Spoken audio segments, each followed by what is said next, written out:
Merci Carla. Ah, c'est Paul Clavier. Donc, j'ai deux questions. Une à Adrien Candiard. Il y a dans la fatwa que tu as analysée une pénalisation capitale pour toute personne qui singularise les jours de fête pascale. Mais est-ce que ça vise uniquement l'hétéropraxie, donc je me rends à la chasse aux œufs de Pâques, ou est-ce qu'il n'y a pas toujours le présupposé que c'est condamnable parce que c'est hétérodoxe, parce que le texte dit si quelqu'un accomplit ces actions-là pour se rapprocher de Dieu en espérant sa bénédiction. Et donc, s'il le fait sans chercher par là une voie de rapprochement à Dieu, alors il encourt le blâme des savants, certes, mais non plus la peine capitale. Est-ce que c'est correct comme... Est-ce que la fatwa, de ce point de vue-là, serait quand même moins terrible? Alors, hein, il y a des degrés dans l'horreur. Il y a là-dessus une ambiguïté. Que soit l'arabe ne lève pas, soit que mon niveau d'arabe ne lève pas, qui est est-ce que agir est une manière de ben comment voilà, c'est alors bon, on va compter sur le fait que ça va tenir. Donc la question est est-ce que le fait de se livrer à ces pratiques est compris par défaut comme une manière de rechercher la bénédiction divine comme cela, auquel cas c'est de toute façon condamnable, ou est-ce que l'intention qu'il y a derrière doit être absolument évaluée? Le texte là-dessus reste assez ambigu. On ne le sait pas. Je crois qu'il y a en tout cas un lien fort qui est posé dans la pensée d'Ibn Taymiyya en général entre la pratique elle-même et ce que cela révèle de la conviction de foi.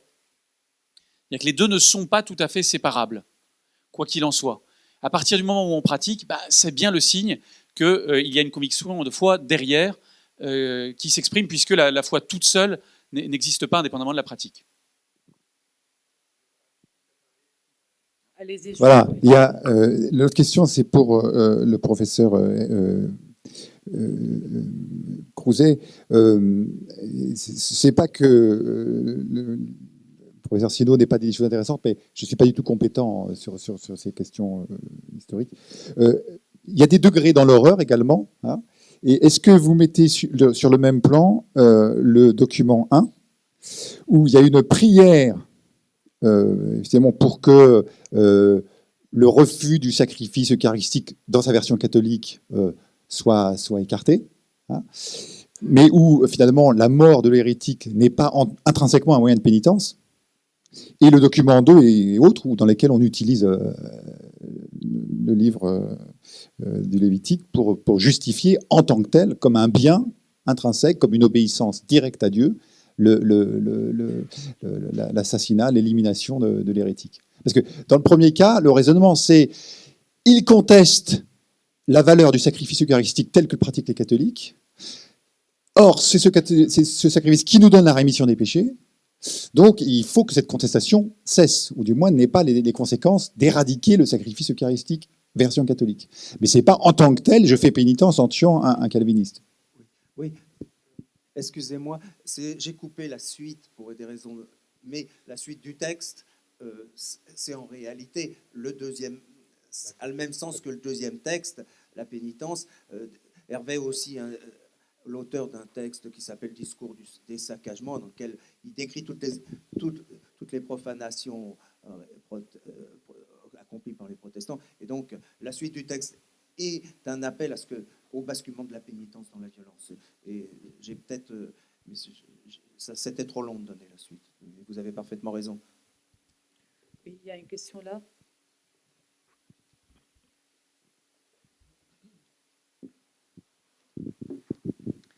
Bonjour, Cédric Baylock, anthropologue. Merci aux trois intervenants. J'aurais deux remarques et une question donc pour Adrien Candiard. Juste pour préciser d'abord que le commerçant, effectivement, ce meurtre tragique du commerçant pakistanais à Glasgow, en plus d'avoir eu le tort, effectivement, le tort entre guillemets, hein, de souhaiter une bonne fête donc à ses concitoyens chrétiens. Il était aussi, je pense que c'est important de le préciser, y compris dans la perspective de votre développement sur les fatwas d'Ibn Taymiyyah, il était de confession ahmadi, qui est une minorité donc persécutée. Donc en fait, il avait cette double tare d'avoir, enfin de cette portée en quelque sorte à un œcuménisme élargi, et puis aussi de faire partie de cette minorité. Et ça répond en partie, enfin du moins ça renforce, j'ai l'impression, votre développement, puisque les Ahmadis sont victimes de persécutions au Pakistan parce qu'il y a énormément de fatwas sunnites qui les condamnent. Et donc il y a même des gens qui vont se faire sauter dans leur mosquée, dans leur lieu de culte. Une autre remarque, c'était sur le Maoulid al-Nabawi que vous avez listé parmi les fêtes condamnées par Ibn Taymiyyah, parce qu'en fait c'est les Fatimides, donc chiites, qui ont introduit ça au Caire. Et effectivement, les anthropologues, l'anthropologie historique montre qu'a priori il y aurait des reprises de festivités chrétiennes, il y aurait des traces, des survivances de festivités chrétiennes dans le Maoulid al-Nabawi qu'on retrouve y compris aujourd'hui dans certains Maoulid al-Nabawi comme au Maroc, avec notamment les chandelles allumées, les bougies, etc. Donc, ce qui, en quelque sorte, là aussi, est propice à développer l'intransigeance d'Ibn Taymiyyah sur ces questions. Moi, je pense là que vous touchez un point assez important sur le fameux débat, dans quelle mesure les textes et les fatwas et les discours sur le minbar peuvent amener à la violence. Le facteur, je pense, qui donne encore un peu plus de crédit à cette thèse, c'est tout simplement l'avènement des nouvelles techniques de l'information et de la communication, parce qu'on pourrait vous objecter que, en fait, il s'agit là d'un théologien médiéval, lu par très très peu de savants, de ulémas, etc. Et ça n'est pas forcément appliqué, ce qui est vrai aussi, et en fait, on se rend compte que depuis l'avènement des nouvelles technologies d'information et de la communication, alors tous les musulmans du monde entier, bien sûr, ne lisent pas Ibn Taymiyyah, mais on va découper des fatwas d'Ibn Taymiyyah, les mettre sur les réseaux sociaux, les diffuser. Certains vont s'en emparer sur des sermons à travers YouTube et les mettre en... Donc, en fait, c'est ce côté diffracté en fait, de la fatwa médiévale et qui se diffuse qui, je pense, pose problème. Voilà. Donc on n'est pas dans le médiéval, quoi. On est vraiment c'est-à-dire comment des produits idéologico-religieux médiévaux ou anciens sont désormais diffractés et diffusés par l'avènement des nouvelles techniques de l'information et de la communication. C'était plus des remarques, mais voilà, j'ai beaucoup. Monsieur Crouzet et Sino. Effectivement, il n'y a pas vraiment de questions, donc je réponds rapidement. Concernant l'épicier, vraiment, je connais très peu cette affaire-là. Je l'ai vu passer, ça m'a simplement rappelé ce sur quoi je travaillais. Je me suis dit, tiens, voilà un élément d'actualité qui rappelle effectivement que Ibn Taymiyyah n'est pas totalement, en tout cas, comme vous le rappeliez, un théologien médiéval comme les autres. Il fait l'objet d'une diffusion absolument massive aujourd'hui, aidé par les nouvelles technologies, et donc voilà, c'est pas tout à fait n'importe quel théologien poussiéreux qu'on irait exhumer. Concernant le Moulad al-Nabi, qui encore il y a peu de temps au Caire était une fête extrêmement importante, qui a beaucoup perdu en importance ces 30 dernières années. Ce qui est intéressant de remarquer, c'est que à l'époque d'Ibn Taymiyyah, elle est encore un juriste comme lui peut encore la condamner en disant c'est vraiment absolument impossible. On voit que quelques générations plus tard, un imam comme Suyuti va dire certes c'est une innovation, mais c'est une innovation positive. Elle va en quelque sorte réussir pour plusieurs siècles à s'islamiser. Donc le refus d'Ibn Taymiyyah ne va pas tenir toujours, jusqu'au XXe siècle où la polémique va remonter. Merci. Merci. On n'a pas rappelé peut-être tout à l'heure que Ibn Taymiyyah est très très connu dans notre région pour les célèbres fatwas qui ont permis ce qu'on appelle les expéditions du Kesserwen, qui visaient en particulier les Druzes ou les Chiites dans une acception assez large du terme et les chrétiens. Donc il est effectivement très présent ici aussi dans cette région, dans les mémoires de groupes minoritaires et dans bien sûr dans les mémoires et les discours de militants islamistes, salafistes, djihadistes plus contemporains. Nous avons une question en arabe pour M.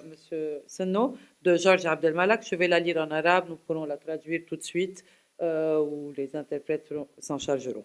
كيف تشرح لنا عبارة دار الإسلام? En fait, il y a plusieurs questions. Donc la première, comment vous expliquez l'expression دار الإسلام؟ هل هنالك من أصل لهذه العبارة في النصوص الإسلامية القرآن الكريم الحديث الشريف? Est-ce que cette notion est inscrite dans la tradition musulmane, dans le Coran et dans la Sunna? كيف ترى تأثير هذه العبارة على طريقة عيش المسلم للمواطنة? Quel est d'après vous l'impact de cette expression ou de cette notion sur la manière dont le musulman peut vivre sa citoyenneté? كيف يؤثر هذا المفهوم على علاقة المسلم بمن يتشارك معهم الوطن? Quel est l'impact ou comment cela influe-t-il, comment cette notion influe-t-elle plutôt sur la relation du musulman avec ceux avec qui il partage une patrie? Oui, plusieurs questions, effectivement. Oui, n'est-ce pas, Marc, nous pouvons nous permettre de répondre en arabe et il y aura une traduction. عبارة دار الحرب هي عبارة فقهية، إذن من المصطلحات الفقهية، وهي كما نعرف معاكسة تماما لدار الإسلام التي هي أيضا عبارة فقهية. إذن هذه العبارات لها دلالات خاصة، فدار الإسلام هي دار يعيش فيها المسلمون وتطبق فيها الشريعة الإسلامية. هذا هو المقصود بدار الإسلام. إذن هي دار مؤلفة من مجموعة من المؤمنين خلافاً لدار الحرب. فدار الحرب يعيش فيها مثلاً مشركون، والفقهاء يستعملون عبارة كفار عادة، يعني هي دار يسكنها الكفار. إذن المسألة أكرر هي مسألة فقهية في هذا المجال. طرحتم علي سؤالا يتعلق بالمواطنة، فهنا يجب أن نكون صريحين جدا. فدار الإسلام شيء والمسألة المواطنة شيء آخر. عندما أقول مواطنة فهذا يعني أن مجموعة من الأشخاص يعيشون معا في دار واحدة في بلاد واحدة بصرف النظر عن معتقداتهم. إذن الأمر يختلف تماما. بصراحة لا يمكننا أن نوفق بين المواطنة ودار الإسلام. لا أدري إن كنت أجبت عن الأسئلة. Je me demandais si peut-être vous pourriez préciser donc quelques références. Est-ce que ce sont sur Dar al-Islam? Donc on a bien entendu que ce sont des notions de la jurisprudence, du fiqh, mais je pense que là, on demandait des références. Peut-être une référence bibliographique sur la question aussi pour aller plus loin. Alors, là, on peut très bien citer Ibn Taymiyyah et surtout les fatwas. Eh bien, vous rencontrez souvent le Dar al-Harb et Dar al-Islam, les deux termes utilisés sous la plume d'Ibn Taymiyyah. C'est tout à fait typique. Essayez de jeter un coup d'œil sur son traité de droit public, donc vous allez comprendre facilement la chose. Alors, puisqu'on parle d'Ibn Taymiyyah, je me jette sur le micro pour dire que, comme souvent, Ibn Taymiyyah est assez attentif aux réalités et à leur complexité, et il ne se limite pas à diviser le monde entre Dar al-Harb et Dar al-Islam. Mais il voilà, des réalités plus complexes auxquelles il fait face, notamment donc la principauté de Mardin, en Turquie actuelle, soumise aux Mongols, et il va dans une fatwa célèbre, celle qui a donné lieu à l'assassinat du président Sadat, dire on ne sait pas si Mardin, qui est composée, c'est une ville composée exclusivement de musulmans, mais qui est sous influence mongole, son statut est un statut composite. Ce n'est ni du Dar al-Harb, ni du Dar al-Islam. Et donc, il faut regarder chaque habitant, faire la différence entre les dirigeants, les habitants, et ne pas justement avoir une vision trop grossière des choses. Alors on peut se dire c'est très bien parce que ça prend en compte les réalités, mais c'est précisément en se fondant sur ce genre de distinction que les assassins de Sadat pourront dire on doit, en droit musulman, mettre à mort un dirigeant d'un pays musulman, parce que même si le pays n'est pas du Dar al-Harb, en fait, il y a des éléments de guerre, des éléments qui appellent la guerre dans ce pays. Donc ce regard avec beaucoup plus de précision n'est pas une garantie de pacification. Je pense que nous allons interrompre pour le moment cette session de questions-réponses. En revanche, nous allons continuer à prendre les questions parce que tout à l'heure, nous aurons sans doute l'occasion d'y revenir à travers le deuxième temps réservé aux questions-réponses. Merci. Donc, nous prenons une petite pause d'une quinzaine de minutes pour un café avant de recommencer.